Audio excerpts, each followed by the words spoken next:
Welcome back to the channel and welcome to the all-new BMW iX3. To say this car is a big deal for BMW is an understatement, quite frankly. It's the first car to sit on BMW's all-new Neue Klasse platform, or New Class in the UK.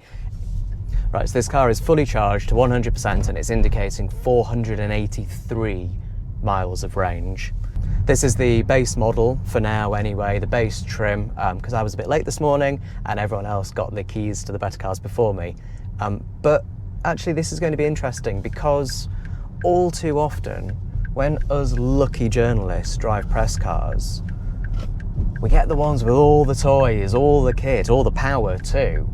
And it's not always representative of the cars that the public actually buy. But this doesn't have the M Sport or the M Sport Pro kit on it. But even as standard, we get wireless phone charging, big touchscreen, that doesn't vary. They all get the Panoramic iDrive across the front there. Gone are the days where you get the base car and it's full of blank buttons of all the stuff you couldn't afford. The interior looks pretty much the same in all of them, just without the little M badges. So yes, the Panoramic iDrive, it's just a really good idea, isn't it? So we've got rid of the instrument cluster or the driver display or whatever you want to call it from here. And this car, no, this car doesn't have a head-up display, but you can spec it with a head-up display projected onto the windscreen as well, if you so wish. And that's not a screen. No, it's not. I know you think it's an OLED panel, but it's actually a projection. What else is new? The steering wheel is sort of, what shape is this? I want to say square, just for simplicity, but it's slightly angled here. The buttons on here, they're kind of clicky. Not quite as clicky as I'd like them to be, but they're clicky instead of just being touch sensitive. Pleasant surprise when I got into this car is the door mirror controls. I'm getting used to, but increasingly annoyed by, cars that have mirror controls in the touchscreen. It's really annoying. And I thought they would be in here as well, and I was looking in the menu, I was thinking, oh, I can't find them, but they're here.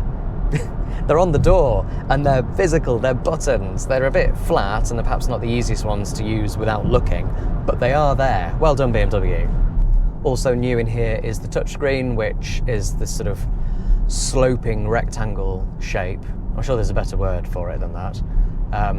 It leans towards the driver, so it puts some key controls at your fingertips. In the left-hand drive car, the screen is angled the other way. Another thing that's new with this iX3 in the Neue class is the what BMW calls the heart of joy. And I know that sounds a bit naff, but it relates to, you know how we call it the ultimate driving machine, and BMW uses phrases like driving pleasure in the UK. In Germany, the word has been joy, or joyous driving. So that's why its computer system's called the Heart of Joy. It's not some daft branding. It makes a bit more sense in German. Anyway, with that over with, the Heart of Joy is, well, it's a new system architecture where instead of the car having lots of different computers, one for the steering, one for the brakes, one for the driver assistance, one for the battery, one for the infotainment, etc., etc., all feeding to and from each other, there's one main system that handles everything, so it's quicker. It hides its weight pretty well. You'd swear this car is under 2 tons, but I think it's more like 2.2, 2.3, you know, like cars all are these days. But yeah, it feels quite nimble. The steering's got no feel to it, of course, because it's electric. There's a nice weight to it. It's pretty immediate. It feels like it would be a joyful car to drive. Whoa. Oh, it does go. It does go. I think it's got something like 500 horsepower and 2 motors, so all-wheel drive, loads of traction. That's all you need, isn't it? You don't need 600, 700 horsepower. You just don't. 0 to 60 in 4.9 seconds is plenty, thank you very much, for this sort of car. Right, speed limit's about to change. Let's see if sport mode is interesting. Oh, yeah, that's pretty quick. You know when you feel it in your stomach? Yeah, wow. And I got not a rev counter, but sort of like a graphic on the display that shows my power deployment and charging. And then I've also got a G meter over there. So we pulled 0.68 G. Take that, Formula One. Right, the price then. So this is the entry level car and it's about £57,000, just under 58,000. With a couple of extras, this actual car is closer to 60. It's about £60,000. That is a lot of money. So for this, for the range, the space, the fact that it's a BMW, the fast charging, yeah, it's not going to match Tesla for value if that's your primary concern. And the other specs are only a bit more as well. I think you only end up in the mid-60s if you go for what's currently the flagship with all the options. Right, I should probably start summing up then. It's a really good car. It's a doddle to drive. It's actually quite enjoyable to drive. It's a complete car. It really is. I'm struggling to find fault with it. It's smooth and effortless in the way a lot of electric cars are, but perhaps even more so. Like, so often today I find myself accidentally speeding without realising because everything is so calm in here and so easy. Should we do a quick launch? Right, let's put it in sport mode.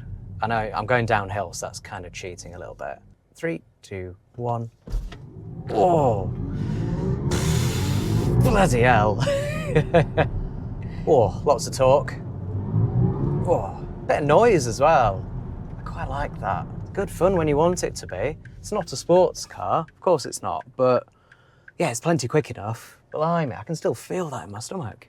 Perhaps the design outside isn't particularly exciting. This one, the base spec one, it looks a little bit too muted, perhaps. That's kind of it, to be honest. There's a touch more outside noise than I was expecting, but there's no real wind noise coming off the mirror there. The tyre roar is fine, so that's such a tiny complaint, it's barely worth mentioning.